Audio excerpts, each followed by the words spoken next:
One of the most common questions I get asked is, how do I dry my mushrooms and how do I know when they're fully dry? The easiest way to dry your mushrooms after you've harvested them is just to lay them out somewhere and let them dry. Now, if you have a cat or a small child or a really windy space and you like to leave your windows open, you're not going to want to leave them laying out. At that point in time, you're welcome to use a dehydrator. Just use a really low heat setting. But if you choose to just lay them out on the counter, you can put them on a paper towel if you want to. Paper towels are great about absorbing water. However, they might stick to the back of your mushroom a little bit. Don't fret, it'll peel right off. Just make sure you peel that paper towel off before you put them in your airtight container.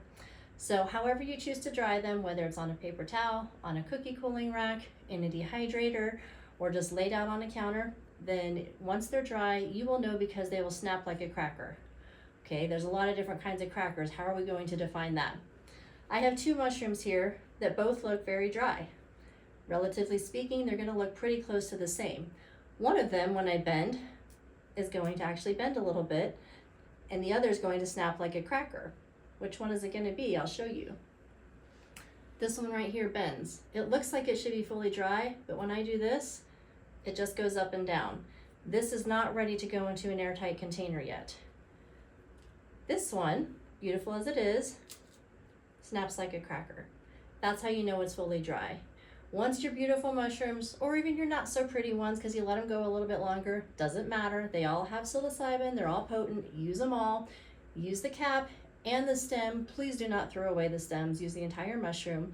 Once it's all dry, you're going to put it in an airtight container. One of the best ways to do that is in a mason jar. Doesn't have to say mason on it, but it can be any jar of your choosing, just so it seals really tightly on the top. You can also put it into a locking bag that you've purchased from CTS, or any Ziploc bag of your choice. If you're going to be storing them for an extended period of time, consider vacuum sealing them. If you do not have a vacuum sealer, you don't necessarily need to go out and invest in one. Depends on how quickly you're going to use your mushrooms. Once mushrooms are in an airtight space, they're good for about a year or so. Please don't put them in the freezer. The extremely cold temperature will kill the psilocybin. So put them somewhere room temperature in the dark. Remember that kitchen cabinet you have where you store your really nice china that you use maybe once a year? That's a great place to put it. So put it up in the kitchen cabinet in the dark, away from anybody else that might have an interest in what kind of mushrooms you might be growing, and they can be good for up to a year.